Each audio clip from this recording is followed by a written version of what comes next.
Ko kori ke hufa mo henga hi talafata ko do be fa nga we do pe me heni talamalu mo nga hi talamalu ko do pe fonua ka pa ho e ki pa mo ha mata pule ka ta mo e fa nga mari ko ni ke o ato ho mo Polokalama fo a wiki ko i ko Fafangu Saione ai o kuma fa ho ko ato mo pe me heni pe mo fa fikau Salesi Vaka pe me sene Australia fa da nga pe ka inga o ku wongo le ya tu pe ta Polokalama ke ting mo to ki apina i he hoani pe ki hafeitu pe ku ke lava ke whanongo ai Polokalama Fafangu Saione pe mai whaamu o kuongo le ia te pahoko ko tā puakia ke te tau tol pe mutau ngahi lau maari an kotoa.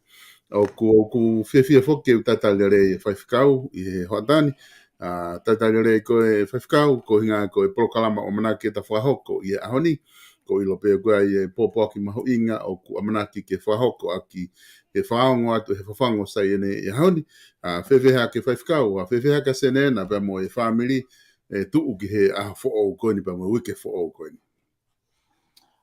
Malo apito solo ma ufainga marie pe ko whawhetai lahi ki he o tua mafi ko hi ko ne whakakoloa mo ui ki tautolu o tato e whemata ki pe mo si whanau ka inga tonga ko toa pe i he ope ko hi ke whakakakato ai ngahi whekau pe mo ngahi tāpuaki na e whakakoloa aki ai whonua pe ka e umai ka inga tonga ko toa pe. E solo ko e family, ule leipe ai family, pe ko e tahiki i honoua eni, pe me he hotele ko ia o level ua i Liverpool, ai ko e kololahi ia pe hoko mai a Magafa, pe hoko mai a Keppel Town. Ai ko e o mauke i he hotele, e solo mahalo ko ki nofonia ka loa. E solo ko uhi he nai toki whai mau whataha ne afi ki api. Pea mo e insua, pea mo e kau tufunga ko e kautaha nau o kouti mai ai whakamore ke kamata e nau ngau e ki he api. Pea mo hange o ku iai ai ki mea o ku tuu matu tāmaki ai insua. E solo i he ki pare. O ku hange ia o ku uesia aofi kotoa o e horisi pea ka ku o nau Saione ki whakamore o ku nofo ia he paanga e taha kilu whamano ka hi ko e nau whakafuafua ka pau e langa fo ou ai whare, holoke whare ka langa fo ou o ku ihe tolu kilu ono mano ia pea ko e maumatu ku te kai ke nau confirm mai ane afi ka nau pehe ko wike e taha ke wike ua ko nau whetu taki mai ko e uhinga ia o ku ki takatakai ai pe ihe ao e ta Polokalama o nofo holo he ngahi hotere o Atleria. Ne maua o fok solo ke se hotere ma mafataha ko ia i o i kauseina. Aia ko hotere ko ia ko hotere ma mafataha ia. Lai totongi foi aho ta whane paanga taha manu wafu.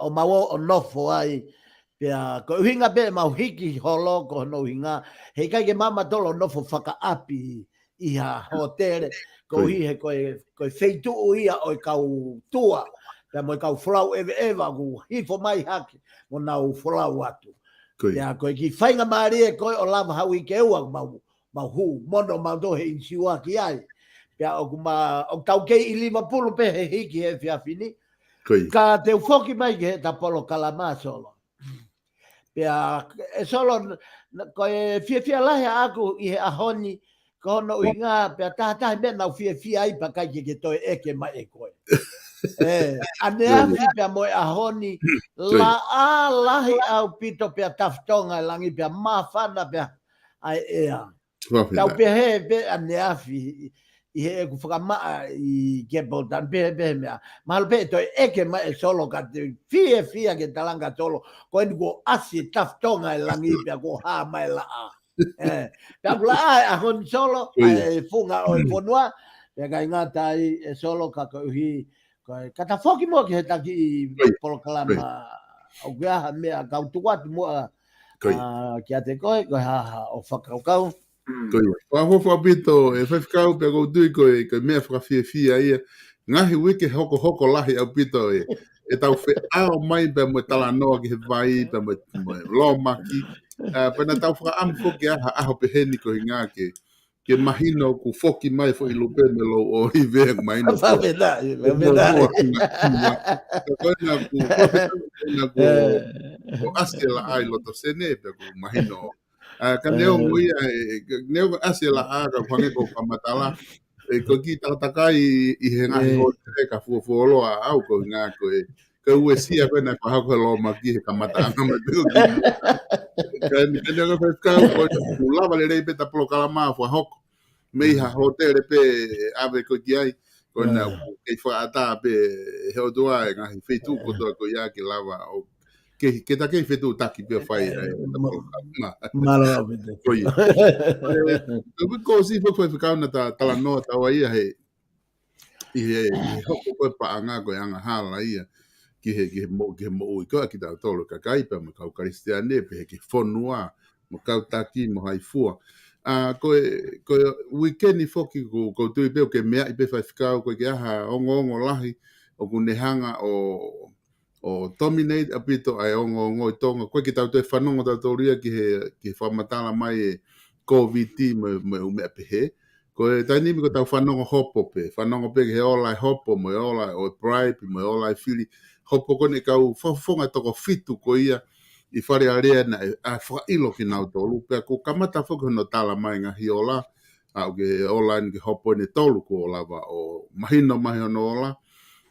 Ai koe hopo tongata pua, tongata fitu, tongata hongo fulu. Ahoni mahalo poka pong ko weekend ia mahalo e te lava o petolo. Ka hi ola ia ko teu ke os mea i pe fai fikau. Ano hinga ko race kia i siu ko ni he ko mea inu hoko he tainimi. Pea ko hinga e ko whakatala noa tahi ko taimi ko whanonga i ki he ola ko ne hopo. Na osi ko i whiri whare area fai fikau, na tatala noa tau e he ngahi Polokalama ki he ke kamata anga koe whiri ma ngahi visone na hanga o kamata whaari mai i he taimi koe na whai ai koe teu ki he whiri pe a o koe ki he whiri whare area. Pea longo mai foke whi wa taimi koe ata hoko peta u Polokalama. Ka koe ngā koe taimi koe nuku tala mai koe ola koe ne ngai hopo koe ni. Ko toi foke e kuma e whakau kau aku ke ngai visone koe ia. Ta koe ko kore atu ai whakau pe ke kataki mua katato ki foki mua a whamanato e ngai visone koe ia. E ku kamata ke ngā ua le rei pe ngai visone na ke whamatala ki ai. Pea mo ngai mea koe ni o ku hoko he aho ni. Ka te utuku atu ka te koe whakau. Io, malo bito e solo per ka whawheta i ko hi ko e hange ko e mea ku ke ka venga mai ake ka mata ake ta Polokalama e solo ka te ta ko ku kore pe solo ke te whawhoki ake mua a ho whakakau tuku kehe ai kau whanongo pe nau mau ha mahino ka kou tokanga lahi au ka koe solo koe uhihe, koe whoirea koe visone, pe koe mau whakaha, ai ku asi hapakuki waheua, vesi tolu, koe visone, koe mau whakaha ia me o tua, pe ku wawe mai, pe tuai mai, ka kua pau pe ke au mai. Pea hange koia i e toi sio eri, waheua vesi ua walu moi wahiwa, mea pe te tawau ke kuonga whaka o si, pea te uriringi hoku lau maari e ke kakano mo ui kotoa pe. Pea koe nau whanau, te nau mata visone, pea koe honau, koe matua o nau tolu, te nau whai palofisai. Pea e au ki he kaunanga, kia nau tolu ngau e totongi mai pe anga ngau e whakatamai o eiki, o nau mau e malohi ko ia ke misi, pea moe visone, moe mau whakaha, pea moe malanga whakapalaufita. Chai. Pea au mai e solo pea na e kamata ai whiri he aho taha walu novema. Pea lolotonga koe e taha focus a tauai a ki e tohi tapu.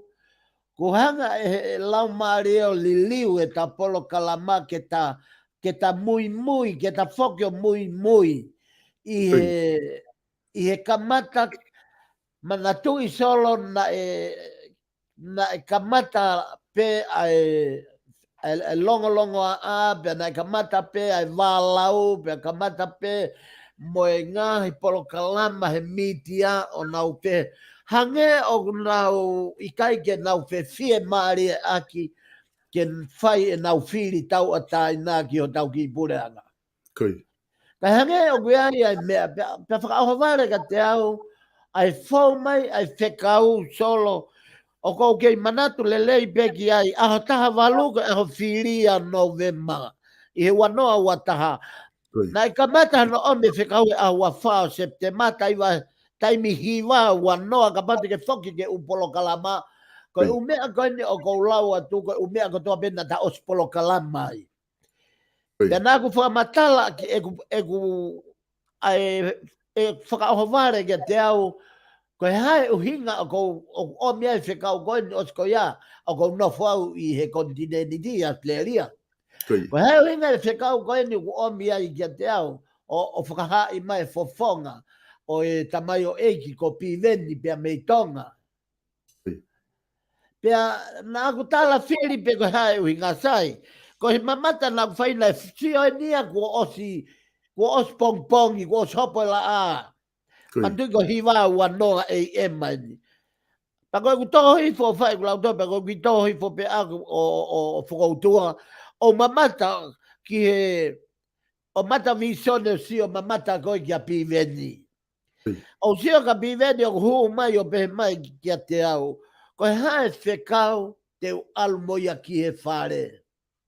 Pea koe tāri koe nā ku whai, nā ku pehe atu. To o mai e o tua ki mua. Kai ave whakawhonua ki mui. O mai e ka veinga tolu. Uluaki whakatonu e whai ki to ngā. Whakawhoki mai o tua ke whika uluaki.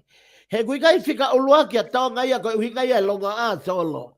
Ka mana e tonu e structure. Pe koe foundation. Koe hane e longa a e whonua. Aku longa e whanua he mea aku hala. Ke tohi tapu e ni o kou tala noa tuai. Pea i he tupu pea me he taki ai whanua e he tuku whakaholo, mo i ulunganga whakawhanua, ka e toki whika tolu e otua fua e otua. Ko otua fua a tolo. Pea kua u e ne fua ana ke tolu mo i whae tau tangata. Pea sia ke whakatou tā make otua. Uloa ki e whekau. I he taimika na o se whiri pea ulungia a piven. Na whehui ke lau mare pe koe hae uhinga. Kana e whakatotoka e lau marie. O toki he aki atu e fo i mau whakahawhi ka wana ku whakahoko atu. He ta Polokalama hoko atu koe whiri koe ni o kui kai ki whakaotua. Ta koe whakamooni e ne tae whakaotua he e hiri e whiri koe ni e toe longa ange whonua. O si hoko ia solo. Nā toki mea hi whopea o toki whakamore at whakafoki atu o kui kai ko hau eiki au. Koe kainanga au e whonua. Nā toki wakai hi whoki he mitia ko na iaia ai toe whoki ki whare hopo e Polokalama i he whiri koia a tonga tap fitu pia o whaitu tu uni ai ki he toko taha ko ia ko tau toko ua pe ai whaifka ko ia ko Sexstar Saulala. O kui kai ke nofo au ko ke whamau i koe anga hala pe koe whai hala. Koe mea ko tokanga au ki ai koe whekau me he otua o ku hala. O koe whekau me he otua o kui kai ke whauto ton. Mea ko nofo ai au. E nā whia maari e pe au ia kono i ngahe nau ilo koe mea ko toa pe e puri e whana pe ko pau pe whakaamahe lau maari. I e taimi konu kua oai ki ahoni ki e whiri o piven piu kala. Solo, o kia e kakai unau tau ngā lea ke hingoa e tamai o ikoin. Pea kai ke hame peka mea ko talatu kai ke umahe niau mo piven. Pea te kia ke si ke usio au ia piven. Pea neonga o kia e ne ngahi Polokalama ku o varepeo ko mao kau kai ke unau fuau ke follow up e Polokalama piveni. Ka uai pe taimi o huhanga ton mai Polokalama e Facebook a pe ko me a mo Polokalama pe ko mao o sio. Ka o ke kai ke hanga whakamau ia piveni mea ko ia o ko whakamau i pia o ko hae uhinga o fili fie mao he o tua piveni. Aia ko foi fie mao ko ia to ton ke mao ia ke mahino ia ke tui. Ke king tu bawono mono fare mo kau ho eiki kau no pere pare mia o kuia e ui o tua ia ka biven pe nau whaka ata he kapahi kai nau whaka ata e hau e o tua he ku hala me au fai e tonga he kai nau to mai e ai fina ngalo o tua he kai ki tau ilo fo solo o ke tui ki ai o kai ki tau ilo tau pe ko hai uhinga e o tua ne pima biveni. Solo, o whakamau i e tangata i he hāmai. Ka koe whakamau ai o tuagu sio ki loto. Pe au tae hā, o kai ke tau lava tato sio ke mea, o tokanga mai o tua ai ki a biveni. O ke mahino i be e ku uhi ngā solo. Kono ua, na ku whakahātu whoki koe whiri koe ni, koe whiri o nā whakahātu e poini hono wahe mau whakaha, i he ospe a e whiri e tō e hou e gilahi o e whonua. Pea koko e pena ku whakaha ki ai ki mua. Te kai ke hoko mea koe ni. Pea koko e uluaki whakamoni. Se ke mamafa ho tu o tawhaki. E koe o mai e mau whakaha mei he otua. Ki he motua whaianga hala koe ni. Kau ki taki tuu ai kau oate mea koe ni solo. Solo. Aua e ofo hafo ou. Pe o te tau ofongi hasola. Ko ui tangata o tua very surprise au pito ui tangata o tua. Ka hui kai ke neui e ha tangata ta pehe ma on e tangata ko ia. I kai. O hui kai ha tangata ia hao haoa. O ku tau wheku ki tau tolu me fu fatonga ngahala. Ka tau mare ia he whaunga ai o tua. O ke ila no uhi ngā solo. He koe toko taha koe o ku si tu ai tangata mamani me iai. O wha unuhi he o tua tangata ko ia. Ko no uhi ngā. He tau mai whoke tāria e mamani. Tau mai e tāria e kakai. Tau mai e tāria e pure a ngā. Ya tau mai ata. Pena toki hanga ke na tobe na mea whaitao. Whaitai. Ai kua hiri e toko taha ko ia. O whakaofo whau mau bere whaunga ia ai o tua. Ka koe taimi pe koe o ku ui ai ha tangata. O ku ia e fo i loto ai whinangalo ia o tua mo whahinga loto lahi. Mo whahinga rea mo oni. Mo whahinga loto toa. Mo lea ta e uwhi ta e mana mahe. Ko hano hinga. He kapa he ku hinga e ne whaianga halango e ne. Ko e ne loto lahi. Ikai ko ia solo. O ku hinga e kau mate ngata a ko e nau loto lahi. Pea nau ona tona nau loto lahi o whai ake anga hala. O langilangi ia ia se tane. Ka e toko e otua. Ai otua o ku kau ai manawa. A hoto family mo e pureanga. Pea mo siasi mo e ponua mo e tu. Pea ku hinga pehe e ku lave ka biven. Sai. Na e omi e whakakau koe ni ke tō e gilahi. Tung peia ka kohe ko koe pena ke os whakamoni e ta Polokalama. Ai fwoi ka veinga ko ia na whakamatala ki a koe. Ia hoka me ke koe whiri koe ni koe na e toki osi koe o kui kai ke whakaotua. He toe lahi ange ai longo a ihe whonua. Koe ni kutaua uki a he taimi. Sia ko si o peni November. Whakahoko i rei vai ia. O kei ngai viso nei a o se tau ia tolu mo fulu pe tō whakahoko. Tau e whango fulu. Pe ai me ngai whekau me ngai mau whakaha te malolo kita me mamani koe ni. Pe e toki hau ai palofita pe koe tal toko taha tala whekau. Pe koe toko taha whaiongongo. Koe ai o tua iha tau ia ku ospekia no taha koe. Hanga ka pekia senturi. O kei ngai whekau ia o ku o mai ia ke whakamanatu atu ia ki tonga. Hange koe koula pe moi mea. Paka ia ta whainga maari e hondi ta lawi kai paka i kai. Ka koe ku uhinga atu e ni ele. A ta hiwa Novema, taimi wa os nima me ua. E ku mamata koe ke floati koe o whai. Aina tāpuni ai mga whaa koe nei malai kula. Na kusio ai ka tokta Reverend Kolo i havea. O na heke pe mo Reverend tokta po hiwa tuen toa. I e fu pasi ko ia ai tu po hai. Pe au fai na po tatala, pe ko na po tala no nai, pe ko hai na kaveinga e na taut whakataha. Na ko hanga whakamatala palu polema ko ia o whiri i pate ai patoa. Ai pe ko na kamata i no whakatanga i koe i kolomotua. Na kai ke toi uwhi e whakamai whakaha ia. Na tala pe ko kamata anga ia. Pe au lave ai. Ai ongo whai whekau toke tāgoe. Ka koe hui nā whakahāia a tahiwa o Novema wanoa wa taha. Taimi ua hengi. Pena whakahāia. Os whakamanga. Koe ose hopo koe nā pea si tautea ai tangata egi whai whekau e solo. O koe kai ke umamahia iau. Ka kou fie iau, he koe mea na o mai ke tala. Ka kakapau ia whekau o fie mao toa ke tala, koe o whaa ia. O kai koe o whaa ia ke whai kovi e ngāwe. O kai koe o whaa ia ke kāpe kai tuku pe. Koe uhinga ia ka veinga koe na ta whakotu i he whawhango sa ne mau whakato mala.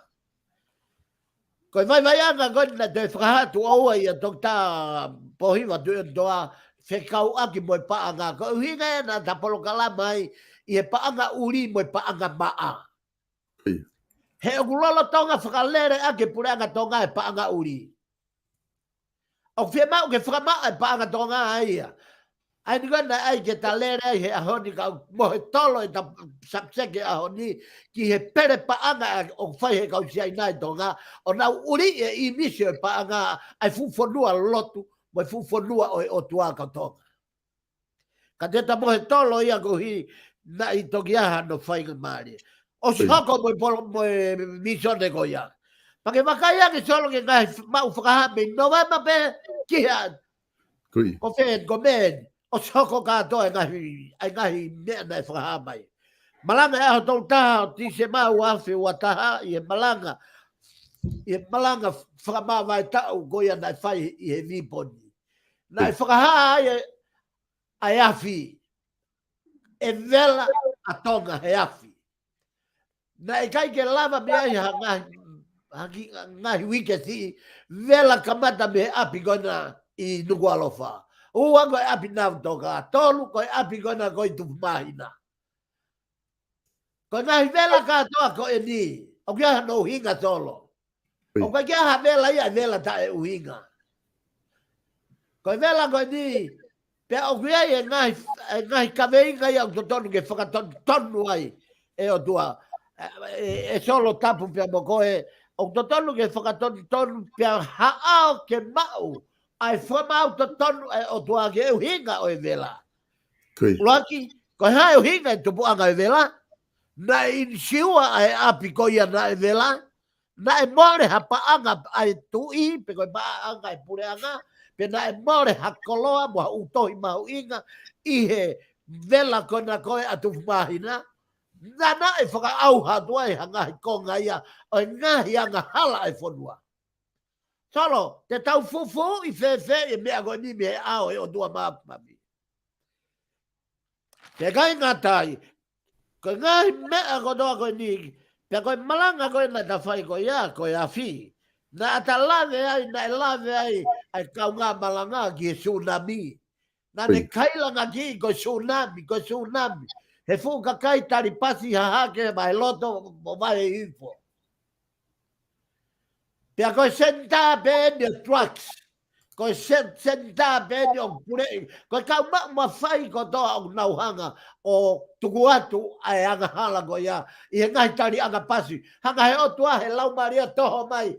Ai senta o tamate mo mate anga. O mai ia whotu mai. Koe tari anga. Koe mea ia tari ai. Ai transport koe ai kakai o whonua. Pea koe kai la. Whakatoka ngā koe tsunami, pia nau where rei. Nai hoko mai tsunami he au tānima sanuari. Kai lai ne au tolu taha, pia hoko mai he au tānima. Pia whakakato ai e nau whelele.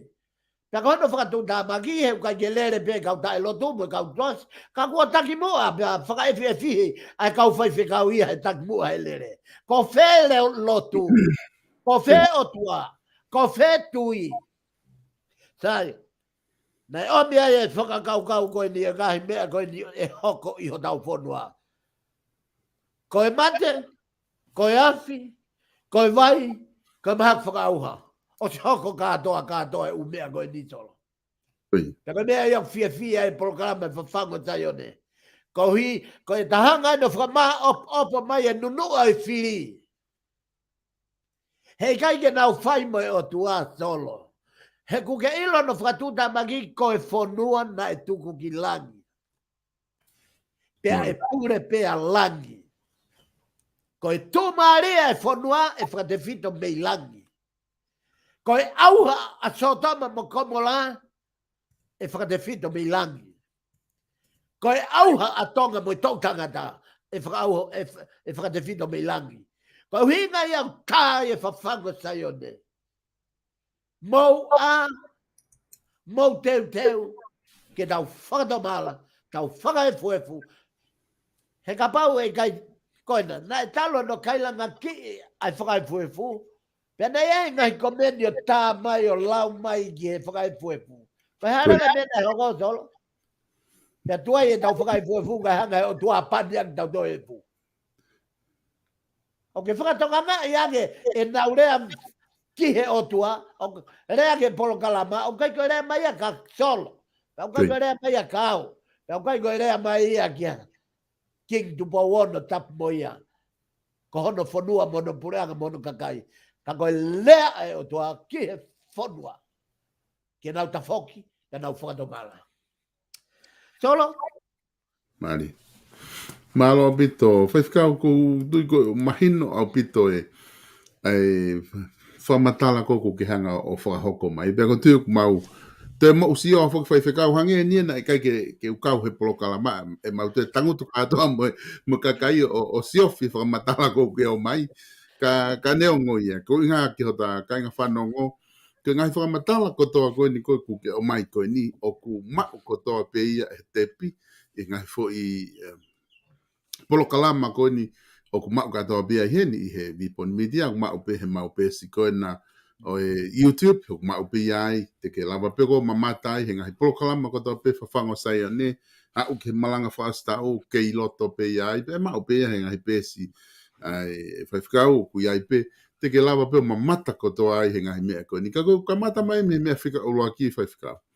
Koe talanoa koe i he visone koe ki a piven pikala, ko tui ko taha ni ha mea na fu matoa ki whakaoho ware foki i he lotonga koe lere e ta Polokalama he ngahi kawenga ki he kehe ku hu mai fo i visone koe ni o ta talanoa ki ai i he taimi, i he tau ko o si he taimi koe na whai ai fo i visone. Pea o se whiri hange koe ko ki whamatala ki ai o ku i kai koe ola ia whiri kata. Pako unga tau kei lue pe ku mahino foke fo i hopo ia whaifkau. Ku ansite e whafonga tanga tapu fitu. Ka koe kene o mai e ia ha currenti, kene whakapapau i mai, ko ansite koe ni e lava piven piukala hange koe visone koe ni kutatala noa ki ai, o hu o whafonga maa tanga tapu fitu. Ka koe kei whoko e mea whakia e o dua, kune pure e ia mea kotoa pe, ko hai kune hange ko ki whamatala ki ai, ko hai te neunuhi ke hu o whai ai whakafofonga. Ka koe ko ngai a whai whikau o ku whawhiewhia ko hinga i taimu ta talanoa ke ngai visone ku ki whakaha whoki. Ko ngahi visone o tau ia tolungo fulu. Ko ngahi mea koe nuk ta talanoa tau kia he whiri o ku koe ki au ia tau. Ko ki mahina te bea whia hoko hui mea koe mahina te bea whia hoko hui veni koe he. Ka koe mea ia ku whaaho ware ke tato whita ke te au pe ku tui kuai pe me kau whanongo o whaaho ware ka nau tolu. E taimi koko mau whanongo ai ke talanoa i koe ngahi visone pe me taimi koko hoko ai pe konge ku puputu ua mau loto mo mau ata mai he mau sio ke whakaofu koko koe ai ala mai to kupo o tua o ni whakahae ngahi mea koe ni. Ka koe tui whakau i he tawha koe visone whika olo aki koe ni ku lava e hopo ka ku te kaipike ka kato whi visone o ku tau sio ta tau ke he ola ke mea ku tau whanonga ai. Ka ku tui maha ko taimi te tau whanonga pe mo tau lua lelei pe i he visone koe ni whaiwhikau, Koia. Maone au pito solo ko hi. He koe mea ko whakam kia e Polokalamani ke nau hanga tukuange ai materiel. Koia. Ka nau whenga ke nau mui he koe mea ia ko o kai ke te o kai ke te sio ai ke mana ai o tua he ku tau neongo e tau malanga maari e pe neongo e tau maui whakalotu pe tau au kai pe tau lau polopola pe tau whakalotu kakapau o ku ikai e tui Koia. he koe uhi koe tui o ku ne hanga o te kai e fo i ve te ka koe o whakahoko e fo i vitone Koia. Aia koe palporema ia e sio koe ke tuunga koe o i moi whakalotu. He kuke ilo koe ngahi kifi ai o tua e solo. Koia. O kai kifi ai o tua ka koe kai ke toi mau i hataha. Paka koe hataha kune mau i kifi koe ia. Hei kai toi lelei hake ia koe. Na e fuafua falala o tua o atu e kifi koe ia. Koe whai a koe kifi mehe o tua. O kui kai koe uhinga eko ata mai poto. Ai toko taha ko ia. Koe ngahi mea off ai o tuaku ne hanga vahe. Pea koe foi political, pe koe foi politikare ia ai o tua. E solo, o mo vete lahi ai tuunga whaka politikare, pe koe tuunga whaka temo kaladi, koe ngau he kau poto, mo kau toke ta, mo kau filosefa. Koe. Ako ata uhinga ko ni solo. Ko ta foki ke toi ta puka mama le re me ko uhinga ki ai. Hange foki ko fehu I na ke fehu I foi ia pi veni piu kala. Ko fie ma o kai ko fie ma ia atu po wono. Tapu pe mo ene afio. O ko kai ko fie ma ia si ausi a si ausi ko na ko hana pare mia he tai mini. Ko fie mau ai o tua. Ave ai fie mau ai o tua. He kuiai e tau mua ai o tua ke fonua. Ke whaka ui he sino koe na. He fau mai o tua ia he sino o piveni. O kui kai koe mea ia ko tau palpore maa solo. Koe o mai pe ngai mea pehe o whakapipiki hataha. Pa tau toki hanga hake ki tau tolu. O ilo e ne fe awaki, mo e ne ki kon, mo e ne kona, mo e ne ha. E solo, koe uhinga ia e tau malanga wha o sta o koe he tau gosi. E malanga koe he tohi kosperia matiu vai wani ma. Pake vesuan, hau aki mau tolu ko toa peo whakaongo sia. Pake whakatonga ngai koe whamau e ne otua. Whamau e otua nei kai whamau ia mamania. Ki he paanga mo koloa pe mo ne au hai mama ko ni kana e whakamau I ki tau ia ko hai ho taivi fuaki mai masiva na ke sea ho ko ka pateta mo masiva se ke me whamau ai o tua si o atu tato he poto whakata mai mo filosefa mo toke ta mo hafua ka si o mai o tua ia he mea vai ta. Ko uhinga ia solo. Ko tonga ko ni kua o visioneia. O smo de visioneia ko tamava he tau me ai he ko ta fato ia pe ko tala. Fraha he o tua kau, fraha e au ka koe, fraha e koe ka biveni pe moi fonua. Sai, ata taua. Ko tonga tai mini. Ko ta kore Polokalama tonga ta fitu. Fra foki ai finangalo e o tua ki fare area. Ko Paula piven piukala ko e tala ia I visone. Taka ia I hao whakamau, tatari koe, ulaki ai e mea e o tua. Pe o mooni, pe o loi, he koe visone. Ko tari e ke wheu I ulaki, solo.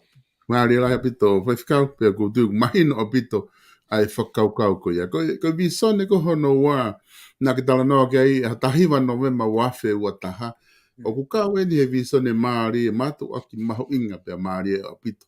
E taimi ko na tatala noa I he Polokalama I he taimi ko ni tau ko osi I he laine pe ko ni o November ko December na tatala noa ai ki he heka ko ia a pohiva tu ene toa pe mo koloa ia havea I he fupasi he. Pana ki tala noa fo ke ngai me pe heka ko taimi ko ana o whakaukau au whaifkau ke uhinga, ko ha uhinga ku whakaha atua e visone a hingoa o tangata e ki paremia, he? Hingoa ko no o pohiwa I he taimi, ko ako ha ku asia I hingoa ko ni, I e visone, na te tau bemo ku fifiri he taimi na asia hingoa o piven piukala, ko inga ku all of a sudden ku asi he visone, pe asi mo hingoa ko ne tangata e ki, patau whanonga mai foku ma upe tangata e ki e ai fili, kata he tangata e whaifakau, e tangata pōwhulu, kata o whanonga mai ai. E whaifakau koe, o maari e koe ngā koe te whoki koe, ai ngā he hopo koe ni o au, ke tuunga koe he aho ni. O kui ai e mea lahi ai, kune whakamahino mai ai, ki he visone. Kai hange koe ko o whamatala, o kune whakamo o ni ai, te whoki pe ia whakamo o ni e visone koe nā tala noa ki ai, he atahiwa November wafe wataha. E whaifkau, koe konga ia ko mahu inga ia ai he te tala noa ko ia ki he tangata e ki paremia. Ko hopa kai koe kia he taini mi whaifkau ku lava e whatongia e visone ki he mea tatau pe hoko ki he konga visone ko ni ku lava e whatongia kono talaki pe te ta move on lewa tawa me fo I visone ko ia.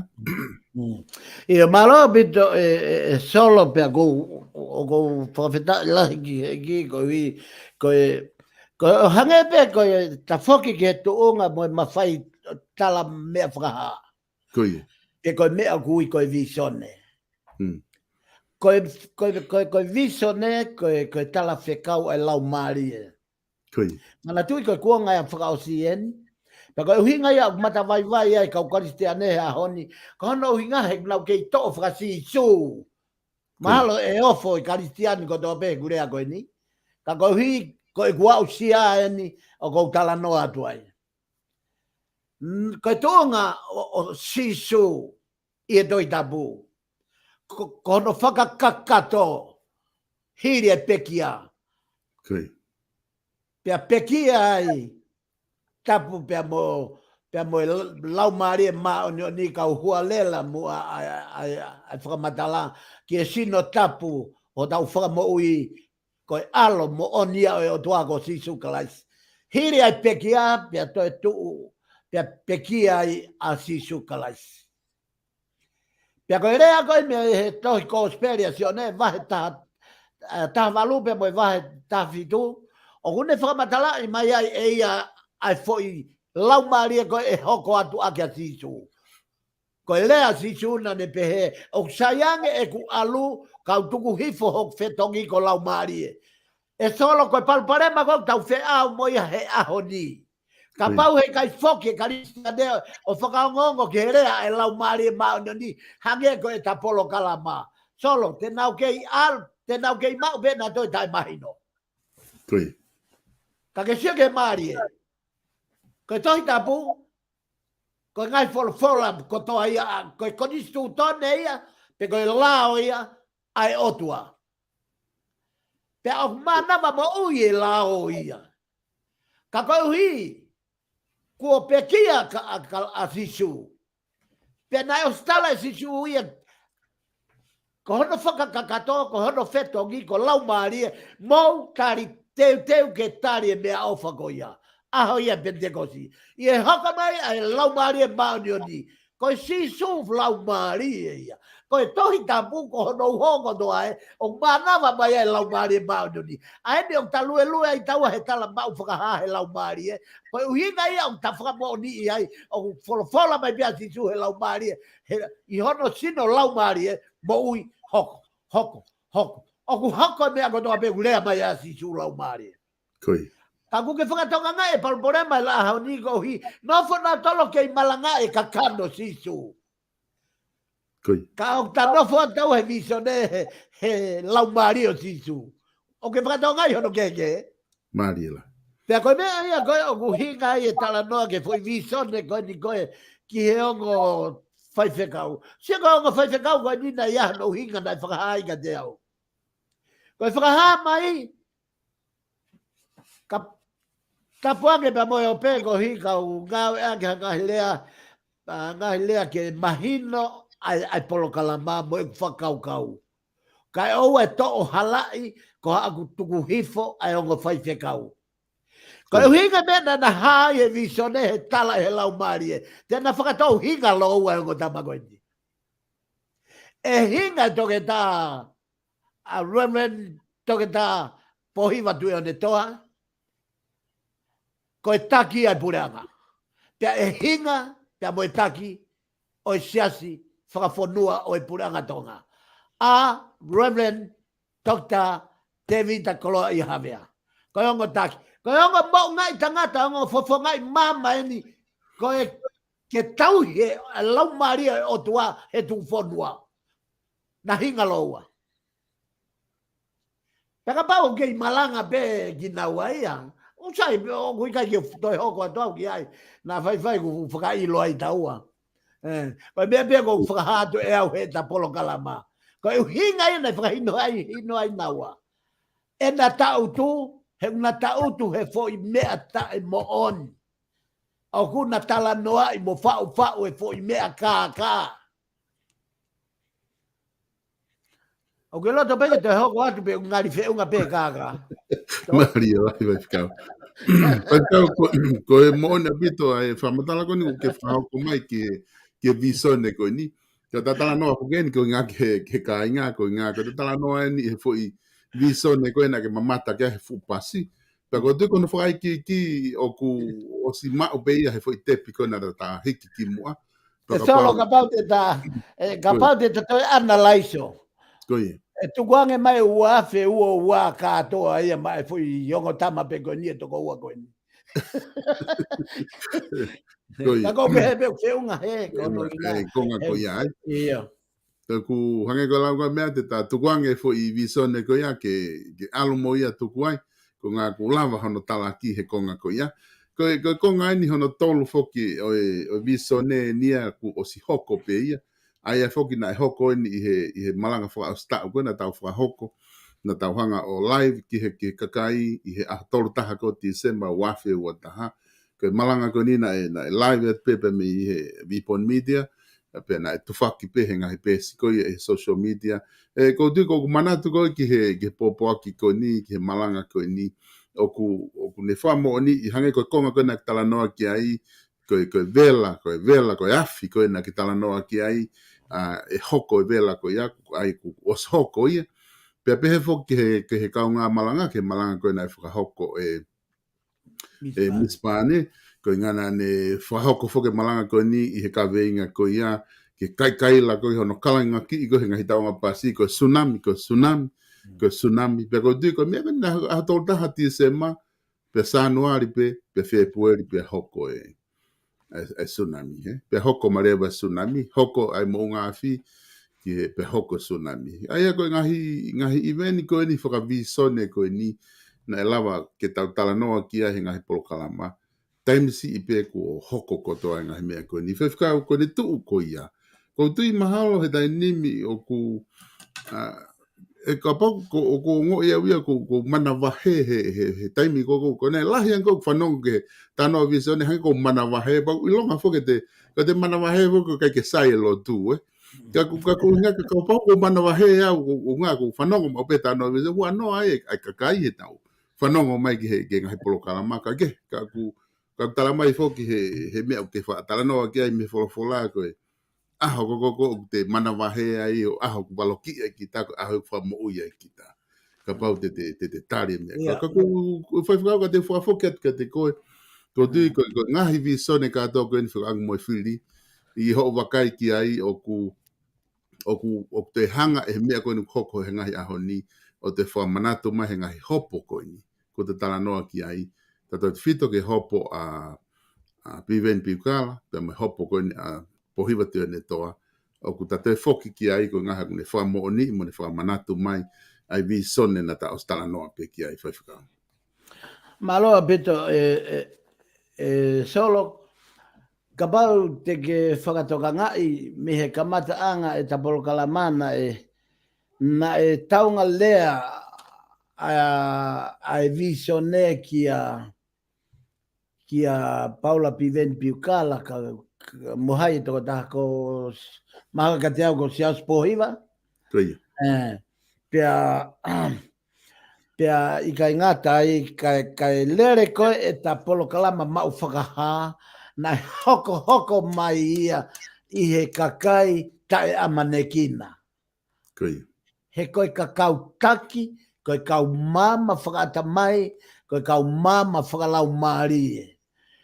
Pea na ia ai whakaapa au pito ai Polokalamani ia ki he ngahi hingoa ko ia ka koe uhi koe tuuni ai lau marie he kai ke te toi lava ki ta kalo me iai. He kau ka kalofi a tok tabo hiva tui one toa e wau ia iau. Pea ka pau te ukalo au e wau ia koe. O se ke mamafa o e mea koe visone ke whakahoko hanga tonu. Ko hui, ko lea ia nai whai ke Isleri. Ko mate koe a Isleri e solo. Mate whakalau maria. Nai kai peke nau ke pehatna tolu ia. Ko nau o tua, nai whai nau kovnanite, nai whai nau fuakawa mo Sihova. Pea au solo e nau mate o hanga he o tua o whakatata I mai I he fu foto unga hui he ana momoa. Pea tala rewa ki he osi atu e ngahi palofita, ma kai ke lava haa taha, o whai e fui whakamo ui ki Isleri. O se tau e wafi.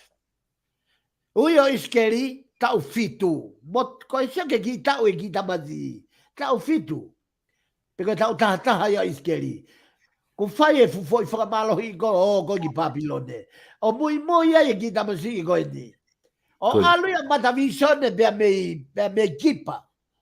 Pia me he konga e whanua ko ia o Papilone. Na ngau e popula ki ai. O sio ke fuwafi. O ku vilo mai o whetakai e ne vilo. Hau me futuoni matangi o ku vilo mai ko ia. O ku ha mai ko ulo i afi. Ka koe hono malohi ko matangi. Pe hene mamata ko ia ne mamata ai ke mon manu e wha. Mo na ngai fofonga ko e polu ko e pea ko e Saione. Ka nau fofonga i tangata.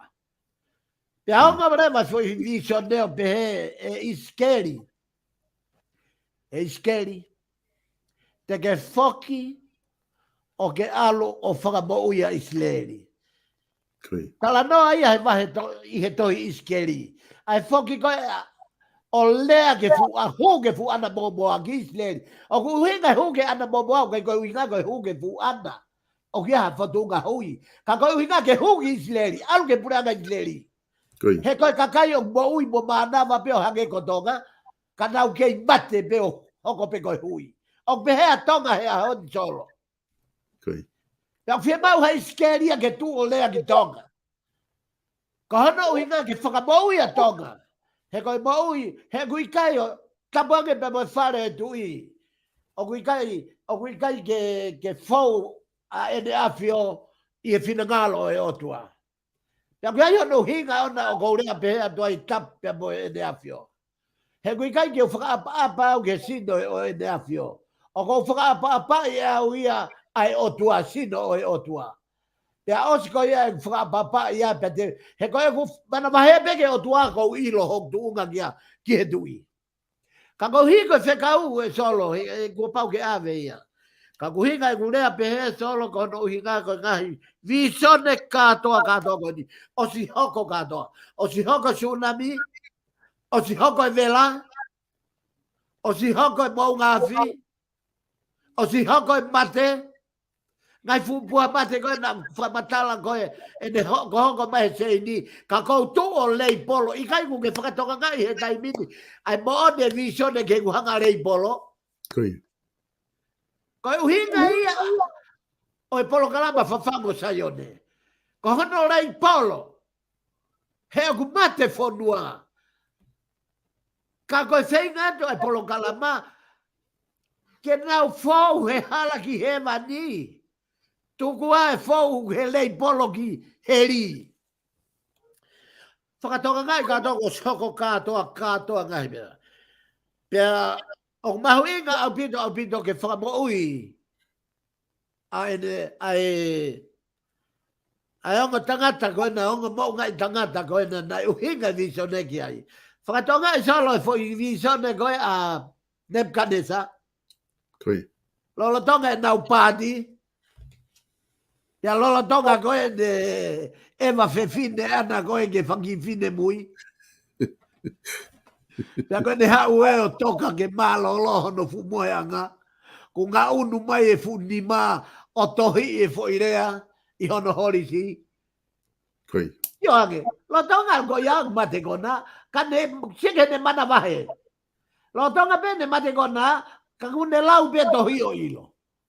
Mine, tigeri, upasin. Kuo fua koe, kuo ke maa pasanga. O ton ke e kei e foi tohi ko ia ia ki tonga, he kui he puha e fua ka vai tohi ko ia. Ke e kei ki he whare o ene awhio, ko he hae mamafa o e fua ai otua ki e tuk whonua. Pea e kei ia ki he taki o siasi ko ia, a tokta havea, koloa ia havea. Pe koe hahano mamafa, ene tuu i hono vā moi otua. He kui kai koe mea koe kapneti, ono pō, pe au kai koe mea koe reverend, pe au kai koe mea koe toketa, ka koe mea, koe whina ngalo o e otua, koe mea fua totonuia. Ke hoi fua mai a langi, ke te ngāu e whai. E solo, ko me i whakau whiowhi atu e kou he mamao au me he tā Polokalama. Māre lahi e whaiwhikau, te koti koe, uhinga kata tai miu māri e pito, ai whanongo ki he wahe koe ni ko ke whai ki he ngahi visone koe ni. Koe ngā tala noa pe whoke o mātu unga he ngahi visone. Ai koe ni ko tala noa ki hai aho ni ngahi visone tolu koe ni ko tala noa ki hai aho ni. Ka koe ngā koe ta taimi e whaiwhikau, ko ilo i pe ku te tato e hoko atu pe hui ki kahau, ai ngahi whakau kau. Ke ta au ki he ta wha aki koe ni mahapi ai pe hoi Polokalama te tato ki au ai ki he perepaanga koe kau si aina. Ka koe ngā koe ka ko te tu ko peka te ko no mo ni ko ngahi visone ko ni ko ta tala no ke aho ni mahino le rei au pito I ne tu ko he aho ni ko to e penia e fa ko hai me ai kakai fo noa e fra hok ke fo fita ola ki fina ngale o tua pe ko e fai pe ai anga e tau whakau kau pe ke he anga pe ho tau ke tau poto pe tau tolu mo tau me tau loto ki ai ka ko hinga ko ta taimi te tu ko peka ko ke fra o si mai pa ke whakakata mai ta Polokalama pa ta toki hoko te wikau. Ia malo e solo koe te kai ke whama opo e taki Polokalama ka ko toi whamanatu pe mahu inga I visone pe moi mau whakaha. Pe moi ta whakawhi ke kaukaristi ane. O kulola tonga ia te koe lau maari he koe o tua ia e aho ni ko lau maari Pea o kuke ataki mea ofa ko ia koe visone ai taha ko doa pe fefine mo tangata tamai mo fae tungane mo tua fefine pe mo meitanga ata to taha ko doa pe ne mau ai fu mea ofa ko ia ko tala fina ngalo o tua kai toki hoko mai o tua fai hono framoni ai a te frama ko framoni ki ai ko hi ko tohi honoua o ipseli ki apita ta koe vahe uluaki pe koe vesi wataha. Vahe uluaki vesi wataha whanonga solo he kua te eki ke sii ke o meia. Ha palofisai I he tu uni ai tangata. Sian? Tala mai o te kei o te kei mawhai a tu uni ai tangata ia ke ne hanga o mai ki loto ha palofisai. Ka I he tu uni pe ia ai otua. Kana e lea me he otua a hakau tangata I he takina ki nau dolo he lau mare maonioni. O tau whakam ke whakaapa I palofisai ko doa be. O tatau be. Pe koe whe whanua. He koe palofisai aku osi ia no kau tangata nei mamani I he lea ko doa be. O Afrika o ku asmai a Afrika o ko penhini. O ku asmai ai toko lahi au pito I kakai. Whiunga mai toko, o maha ke toko haufu mawhit. O ku ui ki nau tolo he ngai pureanga ko toa pege. Ke nau hoko ko kau, ko ngahi mama kamo, ke nau taalo, ke nau hanga, o whakahauwhi whanua I he tau tangata e kuonga whakaosi. Pea koe mahu inga ia o e potohi. Te toi lau atu I he tu uni ai lau maari e. He kua te eki si ke o me ia hapalofisai, I he tutuni ai tangata. Ka I he lea ai otua, ki kau tangata, I he takina ki nau dolo he lau maari e maonioni. Whakamahino he takina he lau maari e maonioni, o ki kai koe sino I ang maonioni, koe sino ang hala e kakano e tangata, ka au whiri behe otua ia, I hono fina ngalo, ha sino ang hala, ke takina ai whekau ai lau maari e maonioni. Ke he be, hange ko mea ko whakatokanga I he ta Polokalama. Ke whakahahe o tuakia te au e lau maari e, pe au whakahahe e au ka solo, pe moi viponi, pe au ai viponi rewa ke nehanga o whakahau ai whekau ki he wheitu ko tope. Solo ko e ta Polokalama e au ni, o ko whakam ke ta whoki, o whakama opo e ta Polokalama I he aho ni, pe a mi he lea ko ia, ko e I he tuunga o e lea ko e politikare. E solo koe mau ko toa pe ia o whakai tangata. Nai kai koe politikare ia, pe koe protocol, pe koe politiki, pe koe tepokalati, o koe kai koe foi lea ia, nai toki whanau I mamani. Nai toki whanau I he tangata. Koe politikare nai whanau ia e o tua, koe whanau tama ia e o tua. Nari. Ako hono whakamooni ni ka koe. Toi tene si vahe uluaki koe ka mata anga ia university. Se nes vai uloki ves uloki ke wa. I ka mata angana e fratupu e o tua ai ngai langi mo ma sanga no fratutu e de politikare. Ngai langi ngai mo fonua ngai mo akau ngai mo manpuna man dotolo pe mo osko ya mo fonua mo vai mo hafu mo ap ko mea ia kui ko politikare ko mea o tupu faka hoko hoko I he fina ngalo o e odua ko he anga ia kau poto he aoni ko he anga ia kau mafai aoni o nau hanga fao mea e o tua tala ko politikare ko hai ikai ko politikare ko foto to o university ko kamata me politikare ko o tuaia se nes vai uloaki ves uloaki pe moewa sia ke vesi mau be nai mau nganoa mo lala mamani pe nai foka po uri ai fonga o loloto pe nai o fake lo mario o tua ai fuka vai foka mahino ai foi o faki ko ya te guerra politikare. Na no fo pe ai funga mama ni I he loloto e fonga po uri mo kau po uri. Talunga mai haka mai ai leo ko ia ke mama mai da dongi mama ni pe vahe I he o tua kamata no reform o politikare. Ko hi ke hoko me ko toa pe. Pe ko e tau toki hanga ta to hoko mai ki mui au pito ia. Ko politikare ko o tua ko mafi o mafai. Talamai ange hataha pe mtoya hapoto de hanga o vai tu ua mafai o dua. Talamanga hataha pe mtoya hapoto laka ange o dua. Talamanga hapoto o human being. E ia ngai poto de hanga lakase o dua. Ko hinga ia feinga e Polokalama whakafoki mea sisa kia sisa. Pea ave mea ai o tua ki o tua. Ko politikare ko o tua neo ko panga ko ulo sisa ave ka sisa ave tu powono ave kia kwini lisa pesi ka ko na imisi o ku fa o ko tope ai imisi o human being I he toitapu folfola laumari e folfola pe ku kei mana vai laumari ma ni out eso ko politika re ia pe ko mea ia ku hinga ko mafai ko politika re ko mafai ko politikare ka ko hi o kui kai ko hinga ia ko to fa o atuai me Polokalama o ku ikai ke fe pakke politikare me tu fonwa ikai au bit he ko politikare ko whakalaka I o mo ui pe aku fa o mo ui he civilize pe aku heka civilize I he taimi pe ko taimi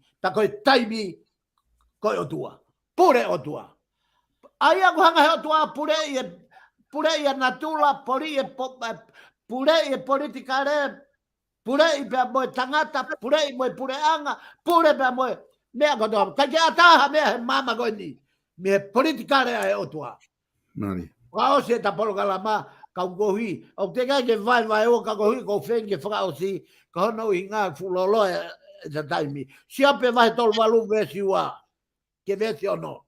Fanongo solo que fe taula que é uma mafai. É que política é que é uma mafai. Fe taula que te volo temos política é te volo, mas política é outra. Na fe taula que ia siope vai tolval vese o no. Porque how ena ai outra. Se que how é outra é te volo. É de fiemea. Petalang é outra. Ko hai tu ena. O wai ke whaka uri la tai a e ku tutoni aki e na urea tai poto. Se ke hau e o tua. Ko ne rea hanga tono me fu ka mauri te volo. A e ku toi hau ia talma ui ano mawhai ke politikare. Pe o se ko ia bane talange. Nā ke I whe he taimi naku hanga o hunuki ai e pau o mamani. Ko haina ne tutoni ke fua ai university. Talamai pe ko hai. Talamai ange pe ko hai. Ka kia hata hena ku ne ilo.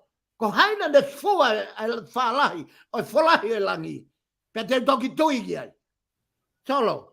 Ko haina ne hanga velo. Ai pau e universi. Ko tau tupu hake pama hake pongpongo ni. Ko haina ne fua to lahi o mamani. Ko hono hinga na fai ku ova ai kilo ka e holo ai university. Ko hai. Ko e o tua.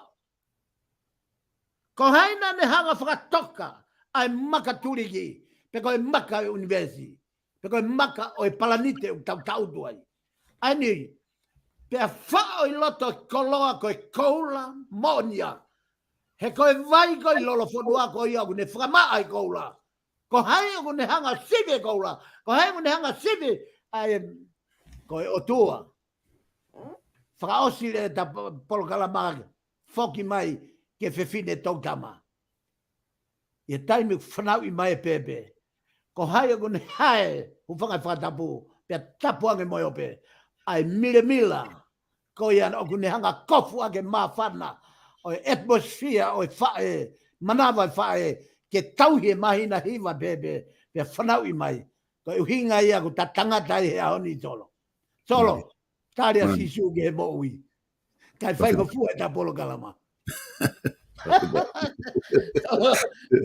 ko whapoke a tolo malo a pito malo pito petkau pa ku fa mafana pito ai talanoa pe mo whanongo ki he Polokalama Fafangu Saione pe ku fa malo la hia tu he whakau i he lava le ko e ta Polokalama i au ni fa malo la hia tu ke ting mo tol ko ta pe ka inga whanongo i he lava ko ke ta ke mo mui mai i he Polokalama Fafangu Saione i he wiki ko ta pe fa fi et ki mo tol mo te me mai i he time ta tau pe wiki ka hau pe hange ko ia ko whagafe ko ia ko whahoko he whakau fa mui mano a ke ta Polokalama i au ni ke tari asi su ke mo ui ko hala maloto ia ko fa malo la hia tu kai te mate foki mai be time ta wiki ka hau o hoko to e ta Polokalama Fafangu Saione ka mo mea